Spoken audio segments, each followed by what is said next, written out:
This is going to be a very detailed tutorial on how I do my sew-ins with my closure behind my hairline. That's how it was looking, so we'll get right into it. Of course, I shampooed and deep conditioned and before I did any installation, and I'm just showing you right now not to drag that towel across your hair, but just to squeeze the water out. I do put a leave-in conditioner in my hair prior to installing it. I also grease my scalp each time I'm doing a braid for my sew down, and you'll see that. I did use 3 different heat protectants. I used the Silk Elements on the back of my hair, and then my Mizani and my Wow. The Wow is actually water resistant, so I use that on the front.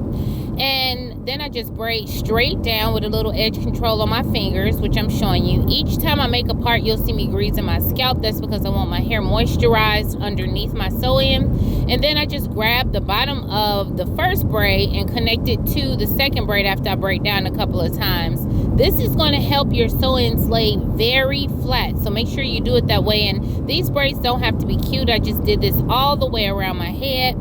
After everything was in, I took my netted cap and I sewed it down all around the perimeter, and I cut out, like I sewed around the part that my closure was going to lay on. This is me just making the part on my closure wider, and you can see that I put it up to my hair to make sure that it matches, and it sits right on there like nothing.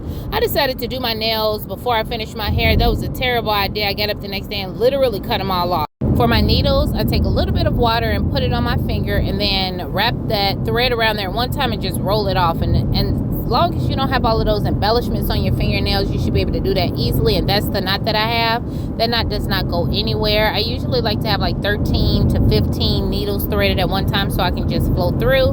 And this is me just showing you guys me sewing that cap down. And again, I did leave out the part where my closure is going to sit, so you'll see me cutting that on off.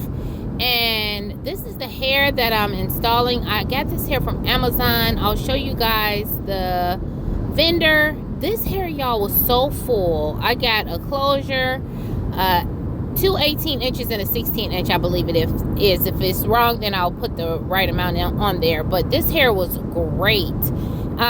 This is me sewing the closure down. I sew it down around half of the side first.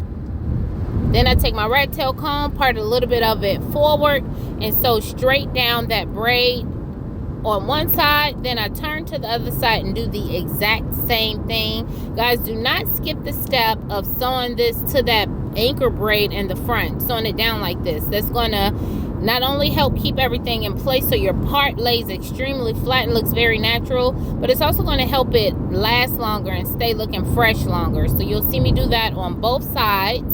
So I'm sewing down the bottom part first, and then I pull that hair forward and sew straight on down that anchor braid.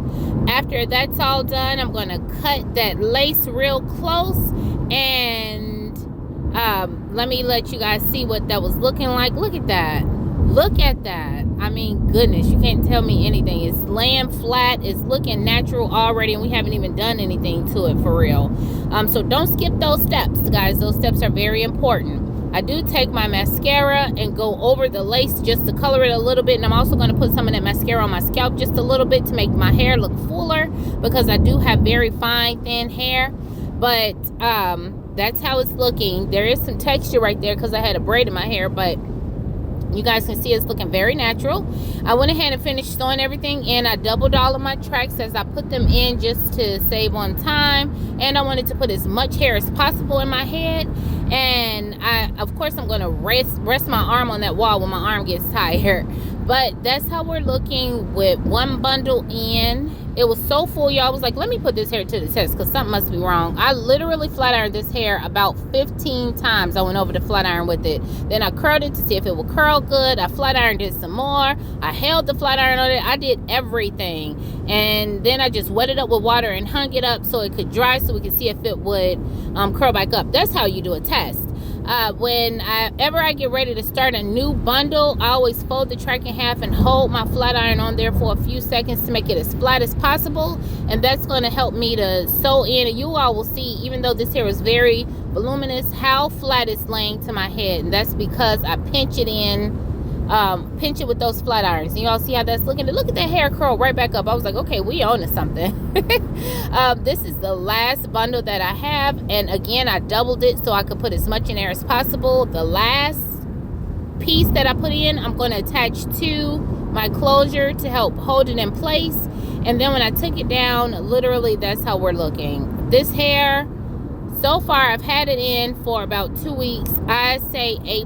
Like, it is doing really well right now. It looked really good. Literally, I washed this hair a week before I put it in. I washed and conditioned it and installed it, and that's how it was looking. I went ahead and took the braids down, and while I'm taking those down, look at how good that part looks. Look at how good everything looks. The hair just looked really, really good and natural. At this point, my hair had been blow dried and braided for a couple of days, but no heat had been put on it. And you all see how flat that is to my head? That's because of those installation techniques I was just telling you guys about. My sister was actually telling me some good tea. That's why my face was looking like that. But look at that. For cutting, I literally just cut it to blend it and do a little face framing. And I want you guys to notice, when I'm cutting my hair on this side, my body is facing one way, but when I cut it on the other side, it's facing another way. Turn your body so that you can cut your hair the way that it needs to be cut.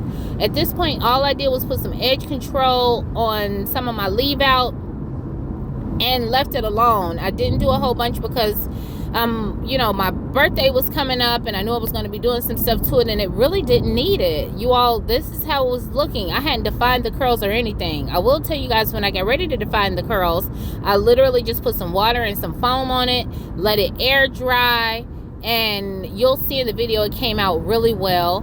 This was the very next morning after installation. I just put some very loose twists in it. I wanted to abuse this hair a little bit just to see what it would look like, and I was impressed. It definitely impressed me. I really like it. You all let me know what you think about it. This is just how we're looking. This is before I defined the curls, and it's very full, straightens well, curls back up well. I don't have anything negative to say about this hair at all so far. This is how it was looking after I defined the curls and it was dried. I loved it. I love you all. Thank you so much for watching. God bless you. Love you. Bye.